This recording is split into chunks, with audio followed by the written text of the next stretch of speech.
What's going on, ladies and gentlemen, boys and girls? You know what time it is. Episode 76 in the mix, big baby. We got Sharkify on the podcast today. Before we get started, you know what time it is. If you got your iPhone, Android, and Android, do yourself a favor, download the FTX app and stay up to date with the latest cryptocurrencies and NFTs. Without further ado, I am your host, Gaddis TV. What's going on? And let's get to it. All right, and we are live and direct. So first off, I want to say thank both of y'all for coming on, taking some time out of your day, and thank y'all for being patient with me and delaying the podcast. So that's on me, no one else, my bad. But thank y'all both for coming on and just sharing a little bit about yourselves and about the the overall company that you got working on right now. So thank y'all both. Thank you for having us. Thank you. For sure. Usually how we started off, I'm sure some people in the space will know who y'all are from some way or another.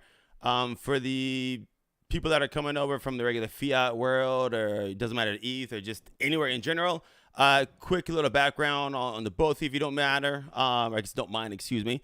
It doesn't matter who goes first, but what we are doing before crypto, and how did y'all find crypto in general?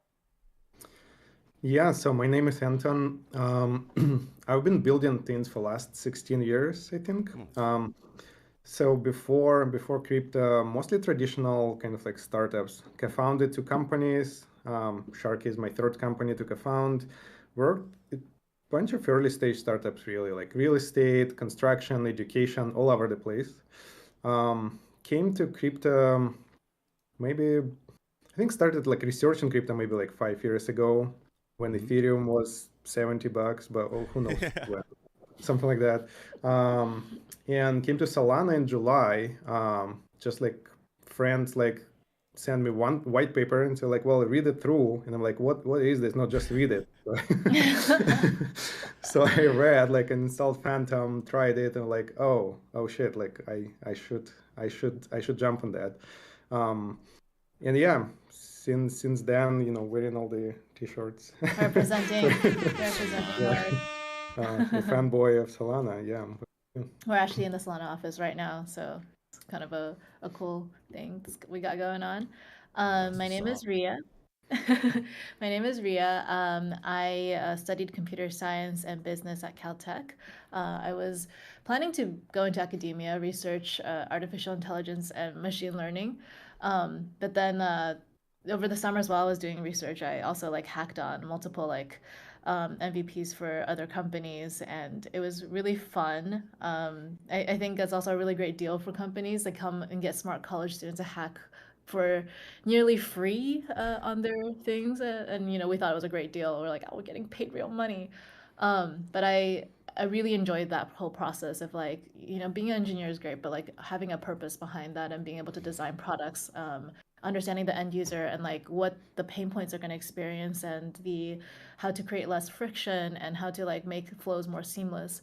So from then on, I like joined the tech world and like went startup to startup, and I was like a very much a product centric engineer, involved at early stages of product design, to contribute like technical feasibility and build out entire teams according to the business goal. So like I went from there very easily into being a founder. We actually co-founded together before on an engineering product, since we're both engineers. We wanted to like kind of give back to the community a little bit there. And that was it's a product called Toast. It's like the top ranked engineering app on Slack. And so we're like really into good user experiences, really into like how do we improve lives of people? And that was like the bottom line.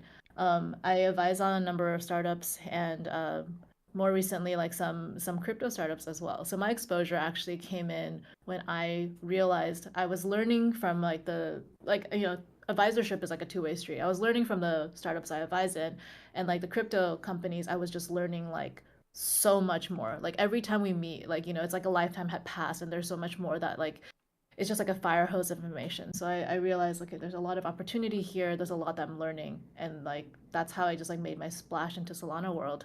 It's such a like builder friendly sphere. Nice. Did I guess was like the BTC the first stuff y'all I guess noticed on that one? Was it because I guess y'all been kind of techie in that sense for a minute. Before this, do y'all remember that first like experience when it was either a buddy or someone's like, hey, take a look at this Bitcoin or Ethereum? Like, do y'all remember that first introduction to it? How was that? Yeah. Yeah, so I have a friend, like he works at Google, and he was the first one who kind of like told me about Bitcoin at some point. It's like, well, and we discussed it over dinner. I was like, oh, that's interesting. And he was like, well, do you want to buy some? Like, there was like an opportunity to buy it. Like, there was no open market or And you're like, anything. who are these Ponzi schemists? Yeah, and I was like, well, how much? Like, and I don't remember, something like $100 or something. And I was like, it seems like a sketchy, like tech. Like, I don't know. And then I forgot about it for like a year.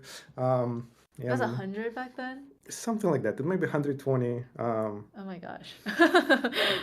Yeah, so but I thought it's really interesting story about like Satoshi and how it like all came out to be.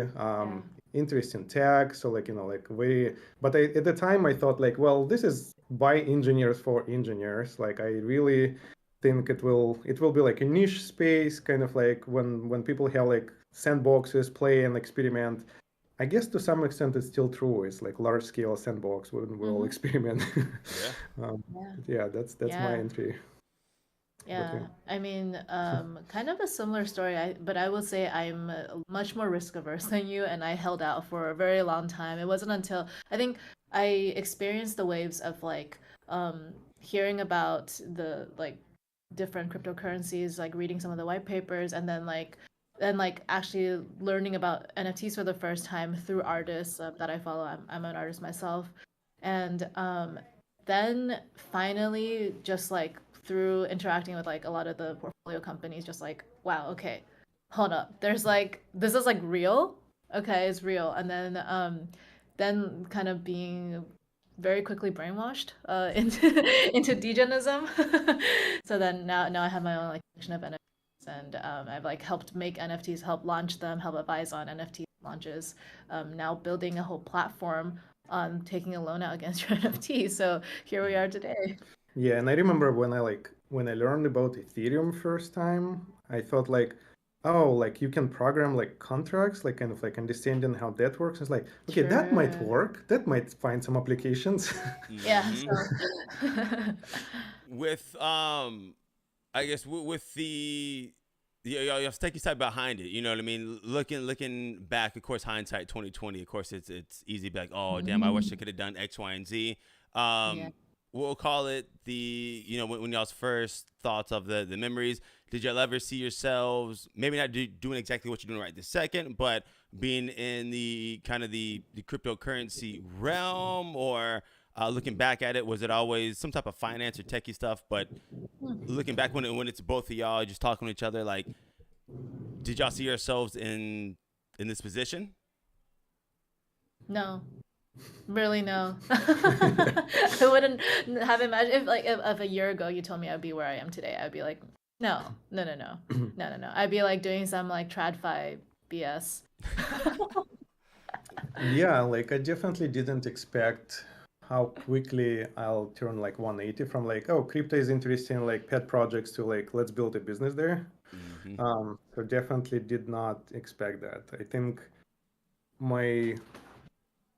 I guess like what was life changing in that sense, like to me, it's all about like people, community, and support. Even less about tech. I think we went to first Miami Hacker House, was like second Solana Hacker House.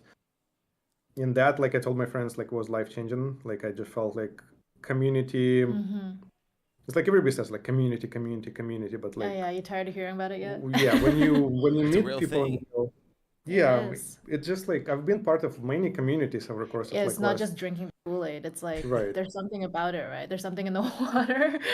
Yeah, it's like I've People been just really want to help each other. Slack community, engineering community, and SF, all kinds of like Dev clubs, like. ecosystem. But Solana is unique. I don't know what is it about it, this these people here, but it just everybody is so positive and everybody wants everybody to succeed. But in it's you can feel it. Like people give you Huge wagme energy. so much time for like seemingly no reason, and then you start want to repay it back, and I think that kind of like flywheel works.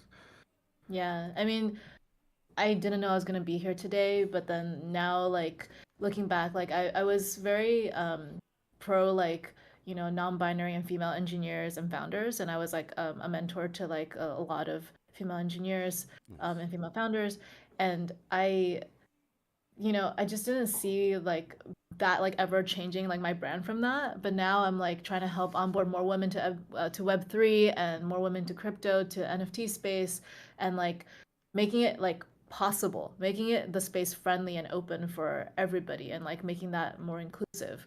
And that's like something that honestly I just didn't even think that I would ever have like left my post as like a dev advocate helping onboard people just to like learn how to code, and now it's like learn how to code on Solana. Why I guess before we get to Sharkify, because I got I got two older sisters, and one of my sisters, she's always listening because I'm the brother, you know what I mean? So sometimes it's the family's always like, yeah, all right, I'll listen to you, but it's just going, you know what I mean?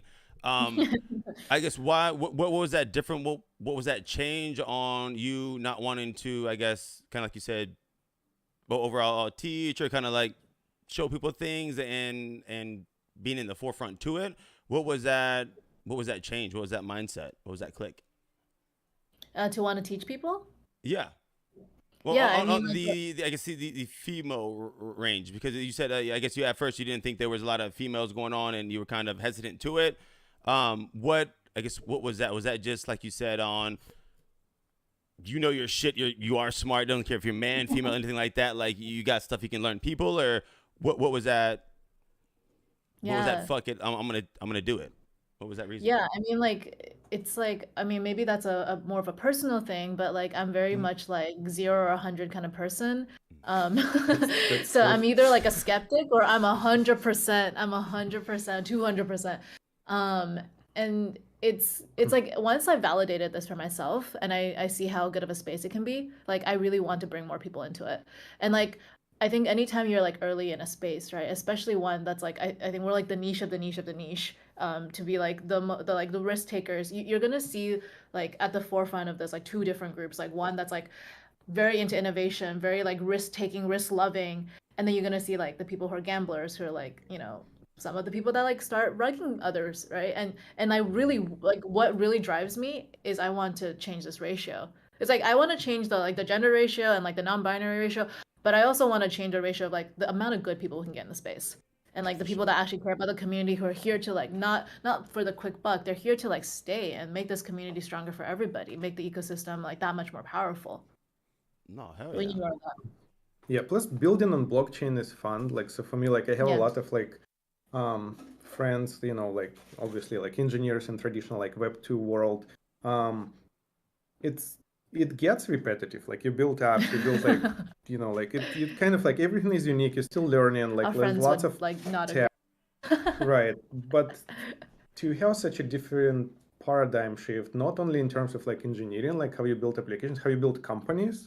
I think So true. that's really powerful to bring people here, kind of like let them experience community, let them experience products, how teams operate, like and all this like new directions with like decision making, like DAOs and stuff. It's just like whole different world. And I think people just like get excited. Like it's like when I passionately speak about this, like, oh, like let me come attend Hacker House. And Yeah. now they're like, oh, let me quit my job and join this startup. We've brought so many people to hacker houses and like just like our friends and stuff, and just been like maybe even brought friends to the Solana office today, and they're here and they're just been like, whoa, what is this? What is this cult? And it's like, hey, try it out. Let Come us know what on you think. by. Yeah, exactly. With I guess the Sharkify, are I guess for people that don't know, are both of y'all, or granted one or the other, or did y'all both come up with it together? When did it start? When did it first come into y'all's head? Was it over like a dinner, talking, text? When did it first come to a thought? And to this point, how long did it take to get to here? Yeah, so I think back in September, we had like a Discord chat with friends, just like discussing like random projects we can build. That's how it all starts. Yeah, Web3. and at the same time, I think Ria and I got into NFT space, like in a more, I And guess, like, never look back. yeah, in the more degen way, bought some NFTs, like minted some NFTs, basically, like then, yeah, like started like exploring, understanding the space. We came from this like slope of like, what is all craziness? Like I don't get it to like I completely get it to like I still don't get it, and I, Yeah, Mm-hmm. the denial phase. yeah, Um, and then kind of like this is like a sub community, subculture of like NFT people, degens like on Solana. Like I really got excited about that as well. And I think at some point, like we discussed like there's a lot of projects, and at some point, I'm coming from real estate background. I think we applied this like thinking of like, well, NFTs can't be seen as asset class, can be just seen like as a valuable thing. Um, what can you do with valuable things in the world? A lot of things, right? Like the most basic one you can sell. Next, less basic one, you can borrow against it. You can kind of like and build a lot of use as financial, collateral. yeah, financial tooling around. So like that thinking was very simple, I guess. And then we started kind of like unfolding from that. Like, well, in Solana there is nothing around NFTs besides selling, maybe some auctions, but there is no financial tooling around this. And I think that's how we started kind of like building on top and like getting And then the excited. layers of degenism begin, because like, and then we also have the ability for you to, when you have a loan, then the people participating in the loan, they can actually trade their positions away. So it's like, I'm like, I don't think I can pay back this loan. You pay it back, and I can like give that to someone else. And that's like, it's something that exists in traditional markets, but it's not something that like yet exists in NFT lending. So like I actually wrote a huge thread about this. Like to really cement NFTs as an actual asset class, we need to build all this infrastructure around it to make it just like any other asset class, and it can be.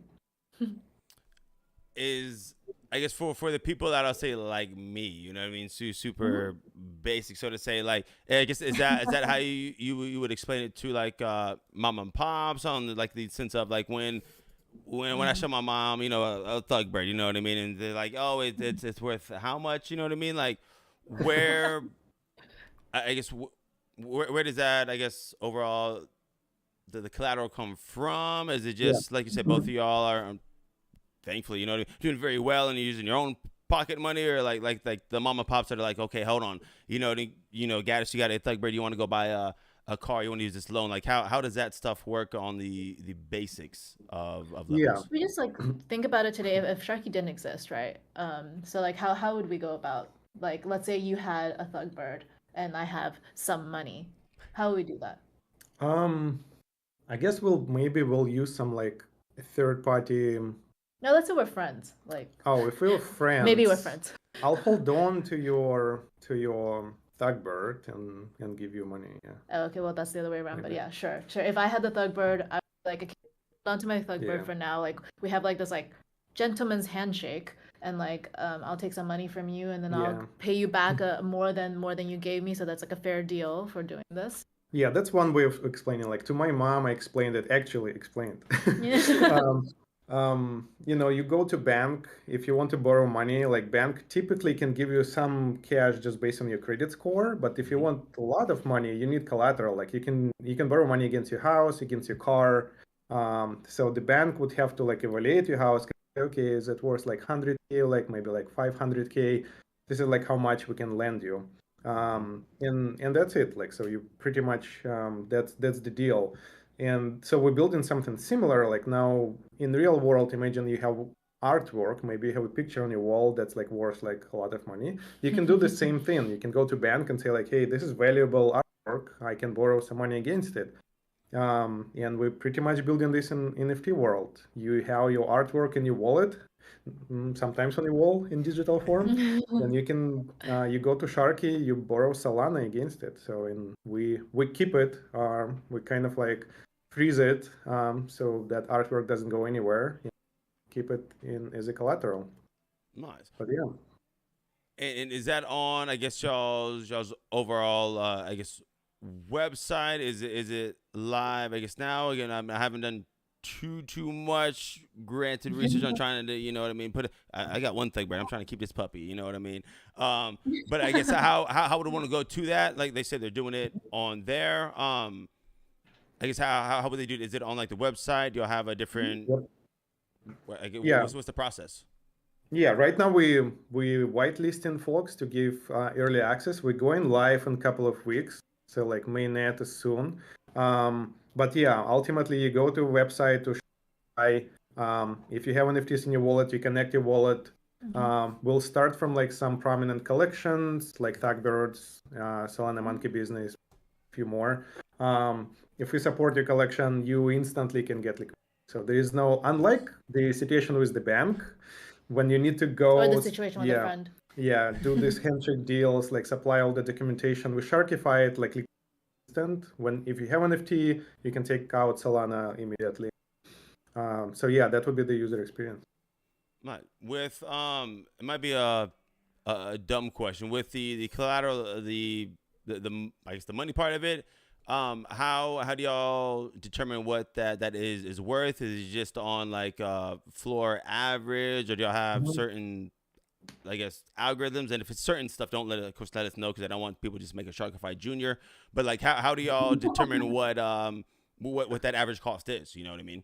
Yeah. So it's actually a really good question. So like, in any loaning platform, pricing assets is like number one problem. You cannot price assets, you shouldn't build loaning platform unless you want to lose money, lots of money. And nobody solved pricing of individual NFTs in programmatic way. Like humans kind of like do this. There's like professional NFT traders, evaluators, departments of people who do that. They might rely on tech, but it's not like the be all end all. They still have like the human intuition. Right. So like, but pricing specific, like that specific NFT is very challenging. So we decided not to do that. We decided to price collections. So let's say you have a ThugBirdz collection, like we can determine what is the safe loan amount for any ThugBird out there. Versus like, we will ignore rarity, we will ignore like open market price, but it's still valuable, right? Like today you cannot borrow anything against them, tomorrow you can borrow something. And we'll build complexity on top of this like over time. But pricing collections is way easier. And like you mentioned, like what are the risk models? Like, yeah, I cannot discuss exact risk model because that's the competitive advantage that everybody has. Pretty much loaning platforms, protocols don't mean much. This is not the IP. The risk model is what matters. And yeah, but the most naive risk model is like you take the floor price kind of like and take safe percentage. Question is like, what's safe? And the beauty of Sharkify is that the beauty of Sharkify is that we allow an open market to compete on our order book. So anybody can provide liquidity. And let's say like if we decide like 30% is conservative, you can come in and say like, well, you guys too conservative. I'm gonna like 50% of floor price, and you want to go out faster. Yeah, and let's say you're like really bullish on ThugBirdz, then like you'll beat out the competition and just give the best offer, and then borrower will come and they'll obviously take the best offer currently available. Yeah, or maybe you're ThugBirdz itself, like the treasury or like the DAO, and you provide liquidity, and then you're like, well, we can take much higher risk because if collection floor crashes, we are like not as impacted as like somebody who is external to us. So that opens these avenues of like competition, and that's kind of like part of the strategy for attracting external liquidity, like increasing kind of like market dynamics in very decentralized way, embracing that. Yeah. With I guess question, and I think it makes sense because again, I told you beforehand, I'm smart, but I ain't the smartest. With say like I'm a regular holder, myself, and I'm looking to do it that way compared to kind of like you said, if it's NFT collection holders, no matter if it's ThugBirdz or someone else. I guess are there benefits for projects NFTs like using y'all's platform on collateral or on the perfect world? I guess what is there a difference on just a person in a NFT project, on using y'all stuff? What are the difference? Do you want to take it? So there's not much difference in terms of the user experience. I mean, there's a lot of benefits to partnering with us as a collection because first of all, when we whitelist, we're going to be looking at the top collections that are already going to offer help us bootstrap liquidity because that shows a lot of conviction for their holders, and their holders like already are the lenders that are going to be behind this, and they know that it's not like some shady person, but it's like their trusted treasury. There's some really great benefits for like, for example, ThugBirdz collaborating with Sharky on this. So one, it shows really high conviction, like, you know, just believing in your collection. If you're not going to offer liquidity, who is? And then secondly, it's recurring revenue. Like that's not something that like DAOs and treasuries can actually do as of now. Like you would have to come up with your own. I know several collections like spin up their own types of businesses or ventures, and that's how they're like using their treasury to make more money. And like running a DAO or a community for NFTs is expensive, you know, like to run a good one, and you have to like pay people who are like actually doing work for the community. So like to support this kind of growth and like actually expand the team, having revenue is really good. So I mean, I don't really have to sell Young why money is good, but like it's just one thing where like, you know, treasury can actually make use of what's in there, but like not have to like now think about, okay, if we like sponsor like a bake sale, that doesn't like make sense. I mean, unless you're like bakery DAO or something, that's just not on brand. But like if you're providing liquidity for all your hodlers, that's a really great thing, right? Like so that's like another avenue of it. Just like revenue is great. And then thirdly, when if in the case of a borrower defaulting, right, that means the borrower doesn't pay back the loan. So you lose some money, but guess what? You get the ThugBird back to the DAO treasury At discount. at a discount. Yeah. So instead of this floating up, In essence of, I apologize. In the sense of like, say I'm doing the collateral. I'm saying, hey, I'm gonna fucking $20,000. You know what I mean? And then I don't pay you a dime. I guess in that agreement, is it like the ThugBird is collateral, you don't pay it, and then now ThugBird is deuces, it's y'all's and not mine anymore? Is that in like the contract, everything like yeah. that? So like a typical like in traditional markets, right? If you like take out a loan against your house and then you don't pay it back, then the bank takes your house. Yeah. So in this case, like it goes to the lender, which like for example, if the treasury is the lender in this loan, then like if you don't pay back your loan, then the ThugBirdz goes to the treasury. But again, it's not floating out on the market, dropping the floor price for every member, right? And that is the real fear is like, okay, then if the floor starts dropping, then you can have this like cascading floor dropping effect where everyone's like, oh no, I gotta sell because like, you know, the floor is dropping, and I'm afraid that like it's gonna like continue to lower the floor price. And then I think lastly, then like also if you have your NFT that's that I don't actually remember this part. Yeah. So I was about much about patients, like Yeah. in this case of like default.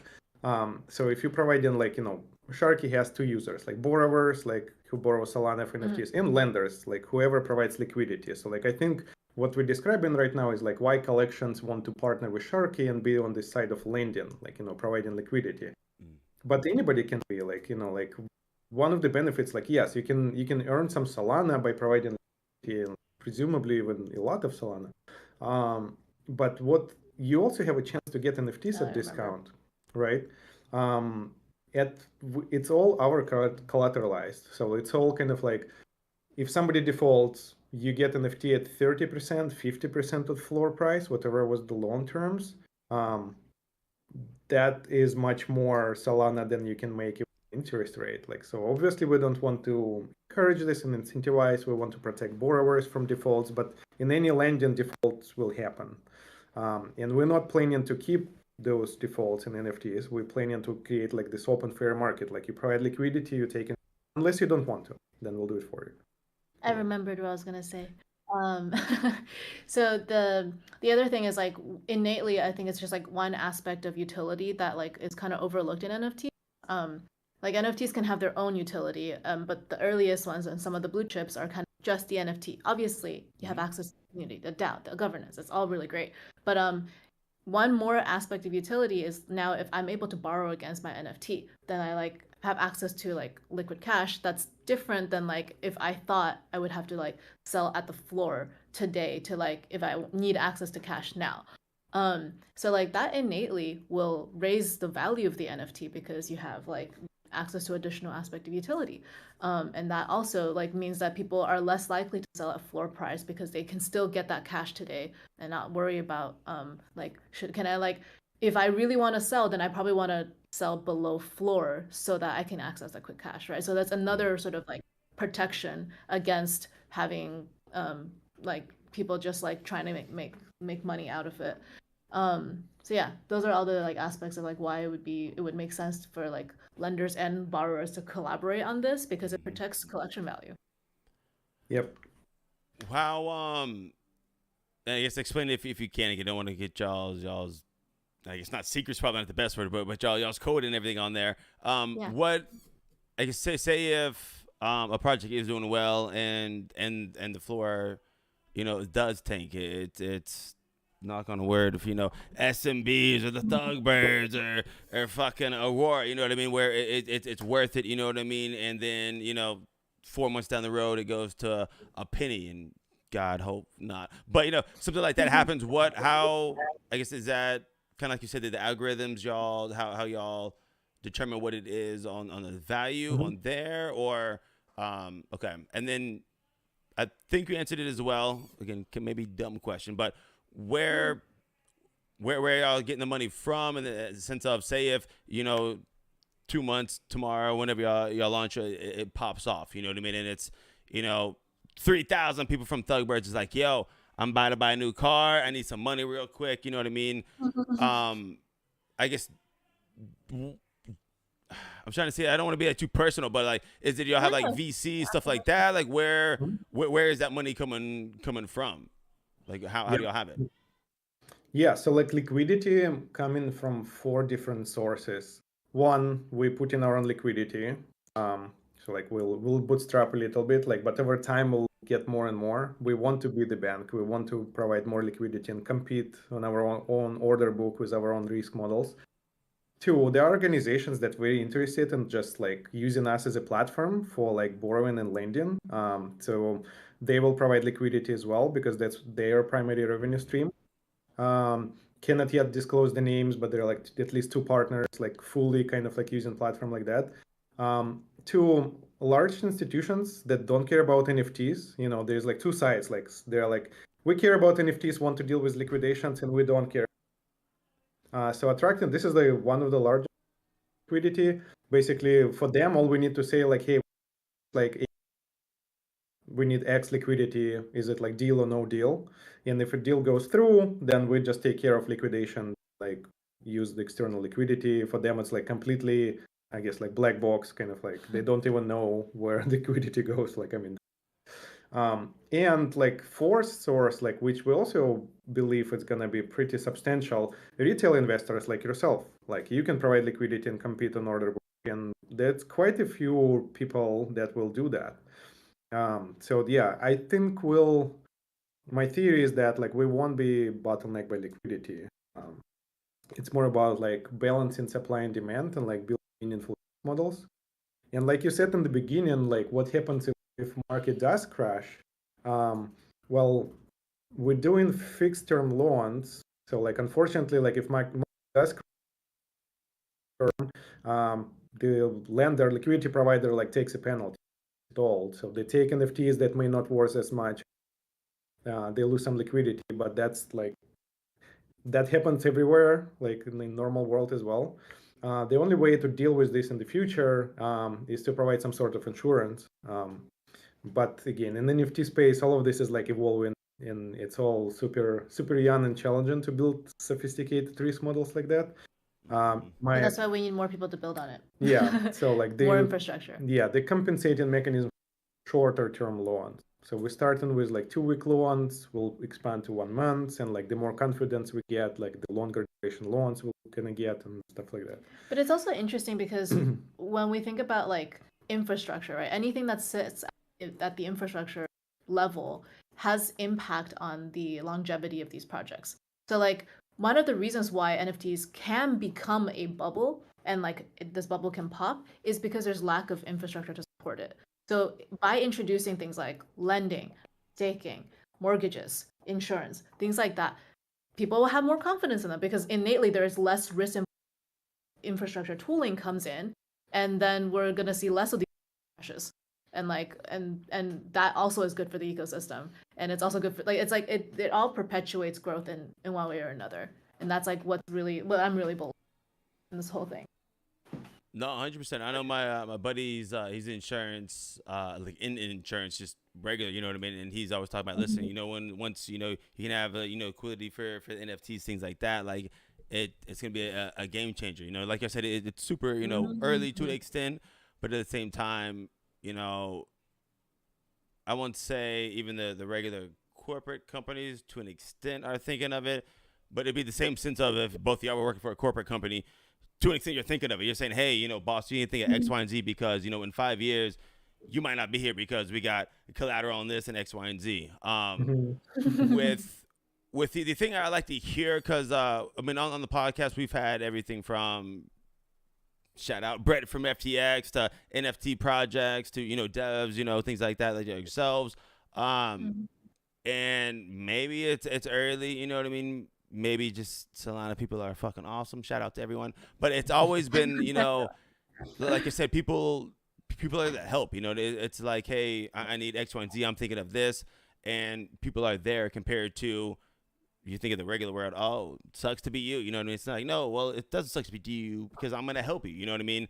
Why, I guess, in the sense of, I guess a better question, in y'all sense of it, because I've asked this question a lot. What hiccups have y'all came along up to this point? And realistically, how have y'all overcome them from there? Yeah. Hiccups.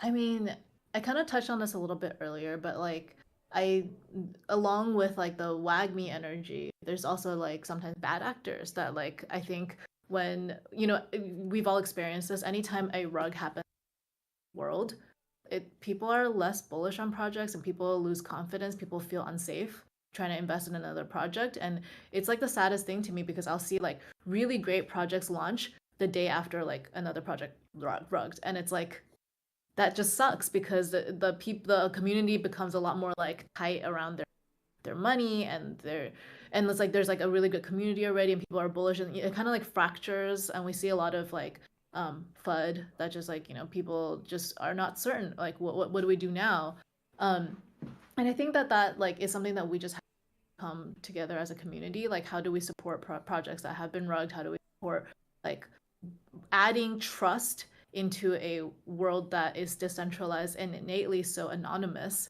but like more than ever, I'm seeing like more than a centralized world, I'm seeing centralization, like what we talked about with like finding other builders that like we had no idea who they are, but then now we're like building together and it feels great because of this like WAGMI energy. So you got this like two huge forces that are very like counter each other, but then like it's almost like, okay, we want the good side to win, so how do we push that initiative forward, right? How do we get more like good actors in the ecosystem to balance out some of this other stuff, and then like introducing more checks, more infrastructure without losing decentralization and all of that stands for? How do we create more trust in this environment? And one of these is like just like, okay, for example, like being permissionless loans. So you can come as a borrower, get like money today and not have to worry about getting rugged. That's huge, right? Like being able to do that. So, Yeah. What about you? Yeah, on my side, like I guess like it's not can be seen as a hiccup, but I think it's a lot of like you get so passionate about building, start like working all the time. So in there's like a point when you I need to take care of like mental health. I need to take care of like chores, laundry that's piled up for 6 months. The burnout. How do y'all overcome that burnout? Because I'm sure from y'all to I'm assuming that's what you're talking about. I tried to cut you off. I'm bad. But like I'm sure that's a real thing because I was telling you before we went live. I worked the regular job where I'm on the phone 24/7. And unfortunately, I'm just listening to people bitch, and thankfully, I don't know where I work at because hopefully I won't get fired for this. But all they do is bitch, you know what I mean? So how do you go over? How do you get over that burnout?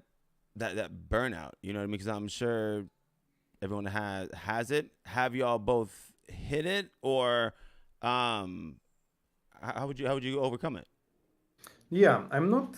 For me, it's like I'm really like have high endurance, so like it's hard for me to This burn is out true. entirely. Like so, I push through. Like to me, burnout is more about like I would like look back and realize like I maybe wasn't as productive, or I maybe wasn't as creative at some point. So like so to me, I think burnout it's a boring response, but I think it's a lot of the times like having routine and sticking to it and being principled about this. Like scheduled breaks. Yeah, not yes, scheduled breaks or taking like like Sunday off at least, and like spending time with friends. Even if it feels like world is a burning, and, like production is burning and everything is not working. Um, like being having the safety to step back, but it's easy to say. Like I've built like that. Like I said, it's my third startup, right? You only can have the safety to step back if somebody has your back. So you need to co-found companies with people you trust. You need to build teams with people you can rely on. If you step back, somebody got your back. Yeah, you have to be able to take. Yeah, so that safety is, and I think that's really amazing.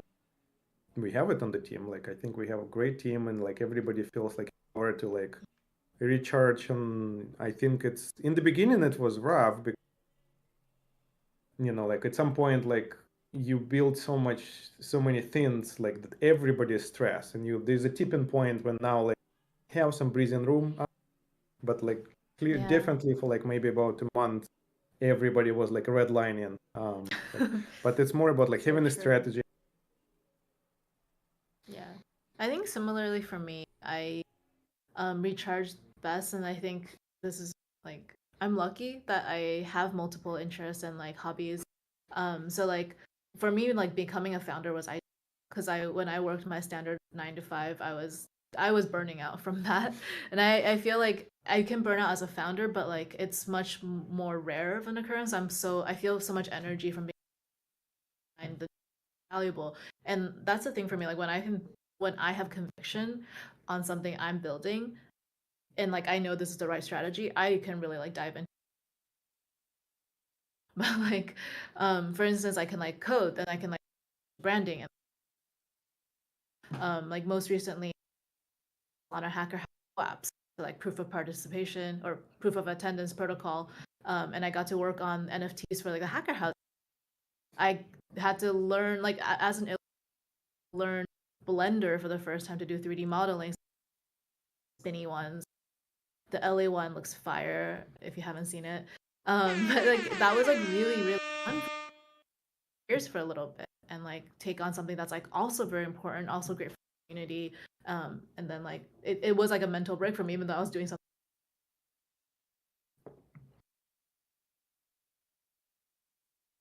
With my bad, I'm over talking. I'm like I can't hear myself talking. What's going on? Like I'm muted.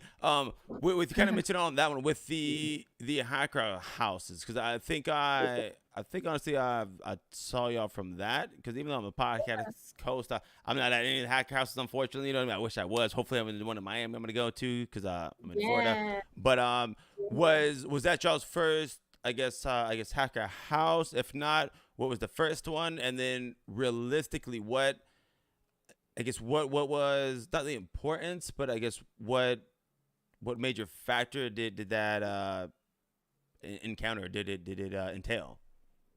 Yeah, I want to take that. Yeah, so we attended like a lot of them. Like I think first one was in Miami, Los Angeles, Seattle, Chicago.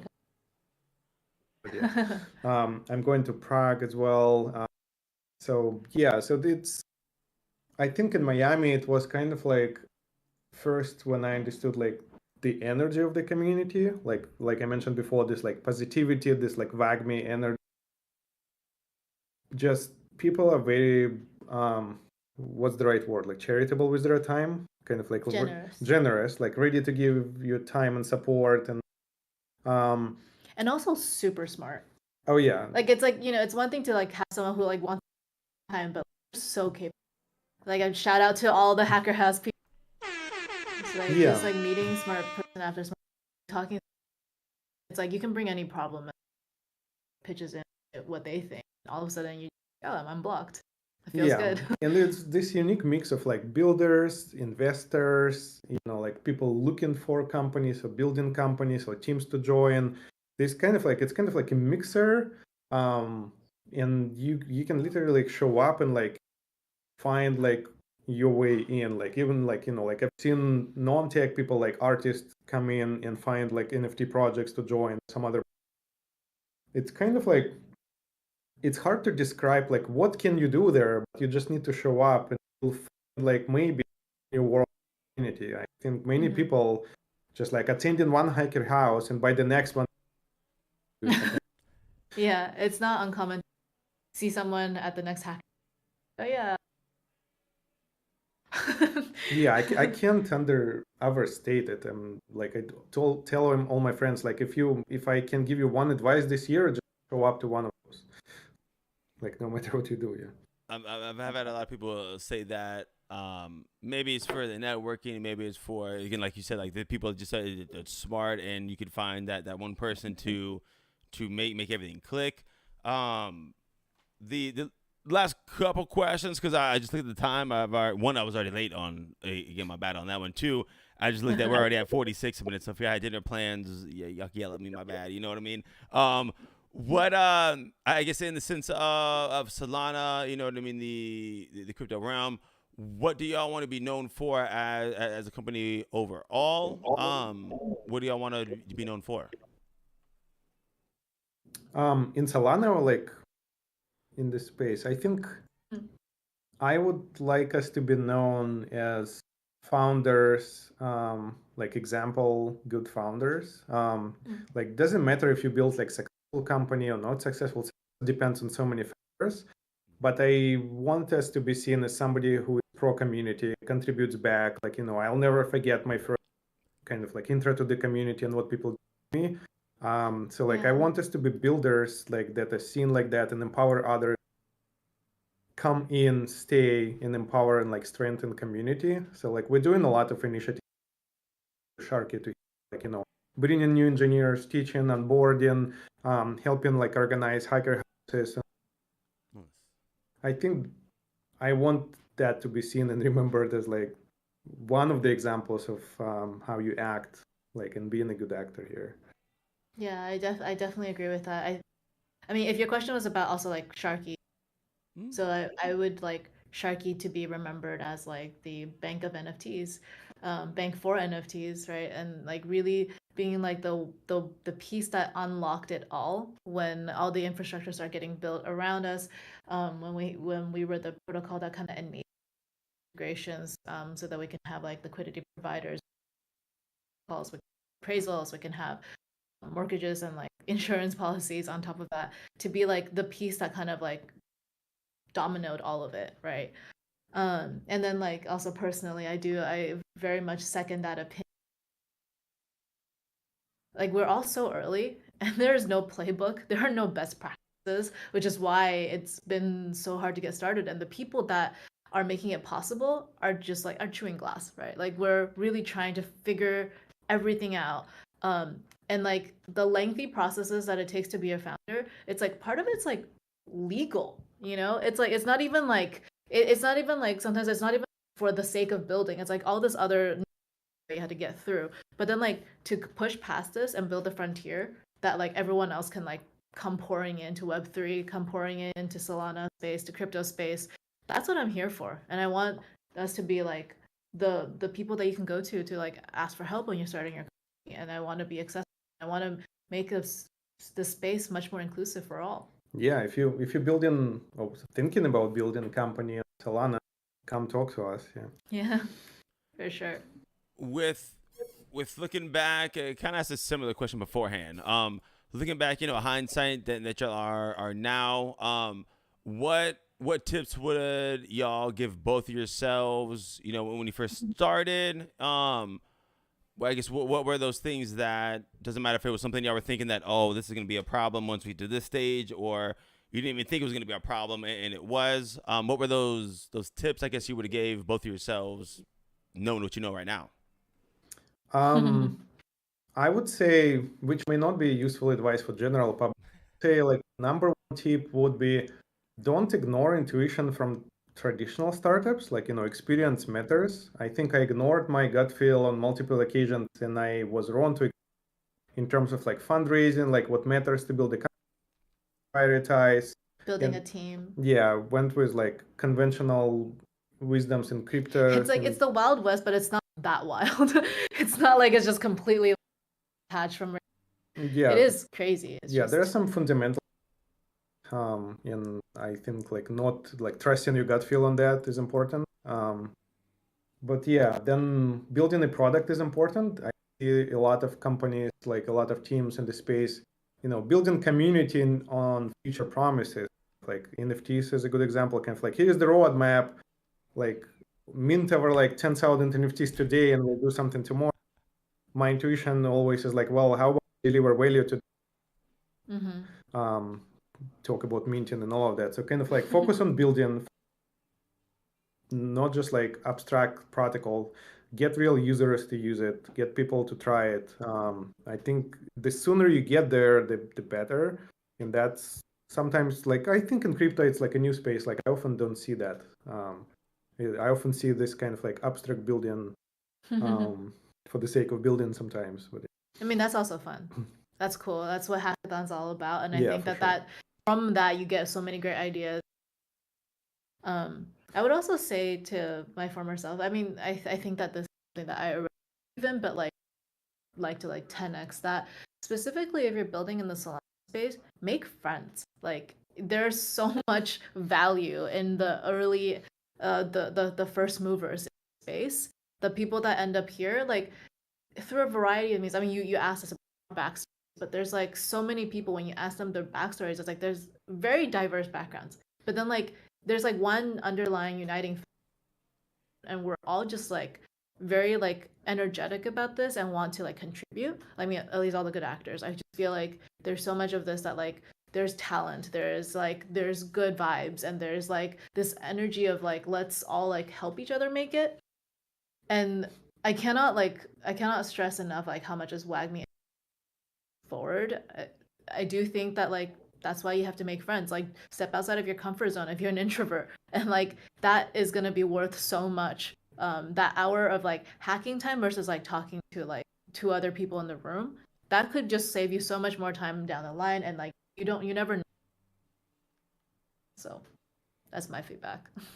No, I like it because in the sense of kind of like you just said as well, you know what I mean. Of course, the hacking could be one thing, but the networking thing could be another thing because even excluding the hacker houses, and a lot of people from just NFTs to artists, you know what I mean, the same type of deal. They'll be on Twitter Spaces and just networking because in the sense of art, might you buy art. They got two art pieces of artwork there, you know what I mean, which it might look cool, fire, but on the same time, if there's a story behind it, not always you weren't gonna buy it, but you buy the story behind it, you buy the person, you know what I mean. So stuff like that, the networking, and we had I think it was Amy on the podcast as well, and she was saying the same type of deal, like looking into your NFTs, like the same sense of if you're gonna be doing a job in general, you're gonna be looking at who's behind it, who's what I mean, the stars, what are the comments, like just because it's crypto, it's a new space, so to say, doesn't mean it's a new Wild West. It's a Wild West, but instead of the 6-shooter, now you got a Halo laser gun. It's like, what the fuck is going on? It's still the same sense overall. So I like that both y'all are, you can tell, is one, headstrong, smart, and two, just passionate about what y'all are doing. At least that's what it seemed like from me. With I would say with some of the things that y'all are hype about that y'all might be able to let us know. If not, again, don't get yourselves in trouble, which I guess y'all are both the bosses, so you can't fight yourselves. But what are some of the things when y'all are, I guess, talking with each other, either on right now or for the future, that y'all are hype about? Anything in particular, or is it just in general? You can get the loans out. What gets y'all excited?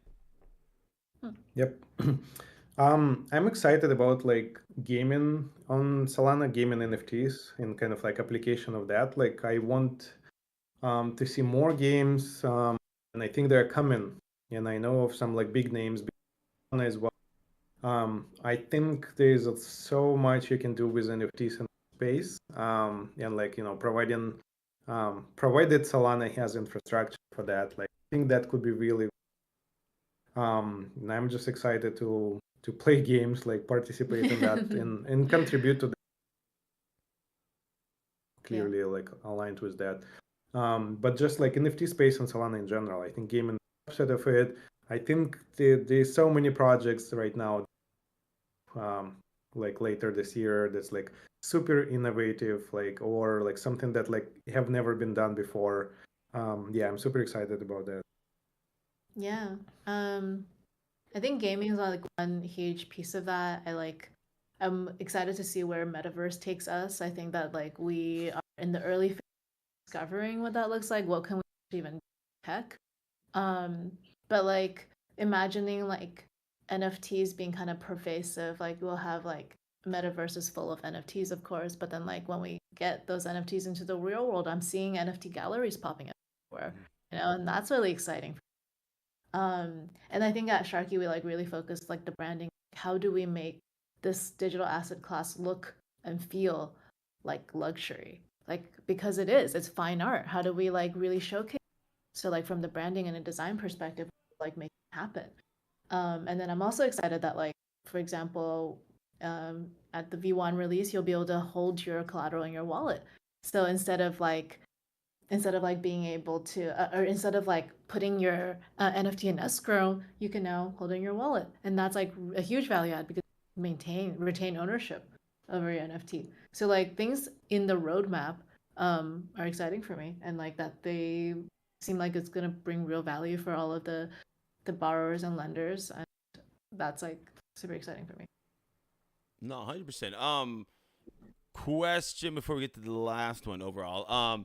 I guess because I was thinking of when he was talking about the gaming, because of course everyone's loving the play to earns, and excluding the play to earns, I call myself a cool nerd as well. You know what I mean? But I guess with Sharkify, is it just like a PFP, or is it like you said, like an NFT? Doesn't matter if it's a PFP or a game PFP. Do y'all, I guess, have only a one section, one genre, or is it just if it's on the blockchain, it's on the blockchain? Y'all can, I guess, do it that way. How does that work? Yeah, so it's more about like secondary market of trading assets. Let's say like renting something in the game, like or borrowing. Like oh, I want to try that like spaceship or like that weapon. Can I rent it out a day, and we'll provide infrastructure for that. Like I know we're doing plan to mortgages and all. Or you want like, well, I want to buy that super fancy spaceship, but I don't have Solana right now, like for that. Like, can I get it now and pay in crypto months? So like all of this like is like basically like needs to be enabled once on infrastructural level for any game to get access to those tools.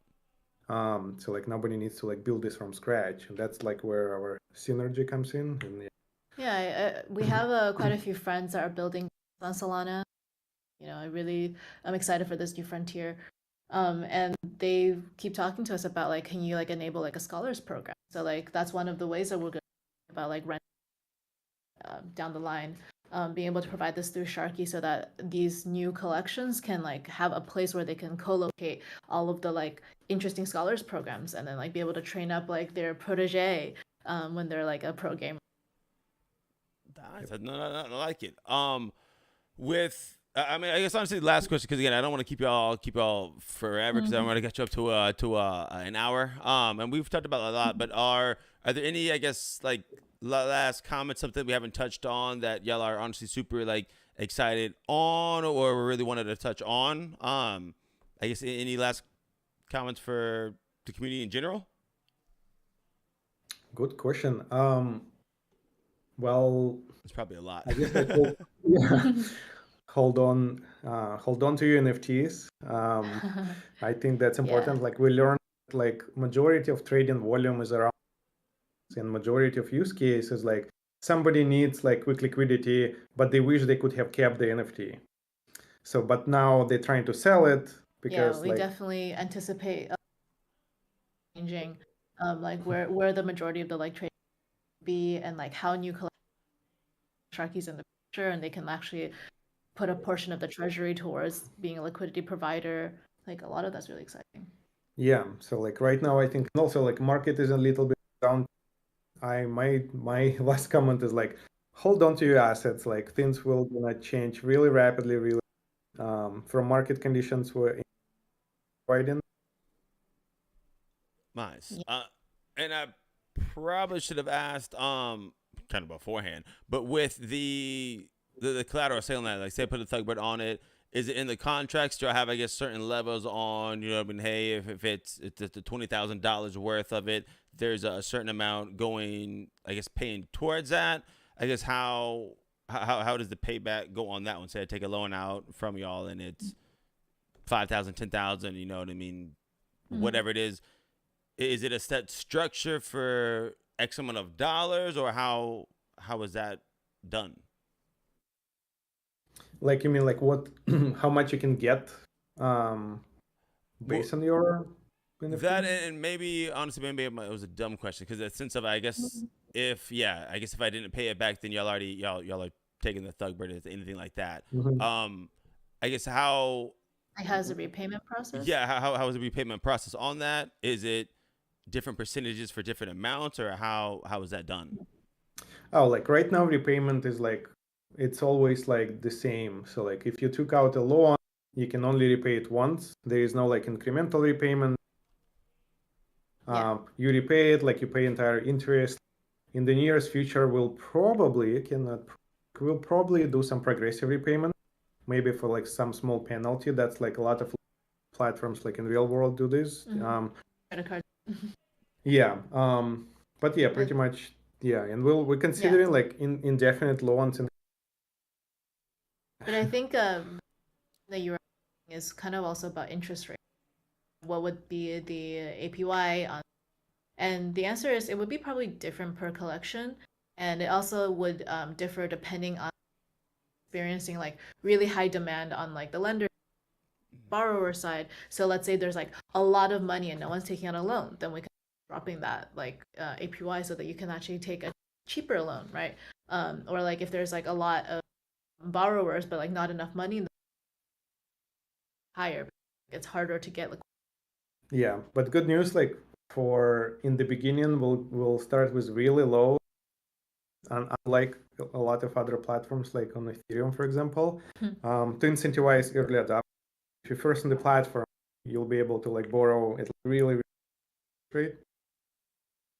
Yeah. I mean, I appreciate that, because I know it might have been a dumbest question, but I thrive myself on the silly questions, because I think of myself, if someone on YouTube is gonna be commenting, I might as well ask, because I'll, you know what I mean? Yeah, of course. I want to have that information. We're overexposed, so like we think in these terms all day. It's really great to help center us when we're like already thinking in these abstract concepts. Yeah, no, I think those all really. Yeah, I really enjoyed that. Last question in general, because I know you said y'all are in the Solana, I guess, I don't know, headquarters place over in LA. Yeah. How did that happen? Was it y'all in, I guess, a hacker house, and you met someone networking and now you're there, or y'all randomly own the fucking spot? Like how did that happen? Well, we're based in San Francisco, and this office. I think that there are more coming to other parts of the United States right now. Yeah, this office is actually only old, but we used to live down the street, I think. Well, I did anyway, down the street from the old Solana office, which is now like, you had the old logo and like the old lettering.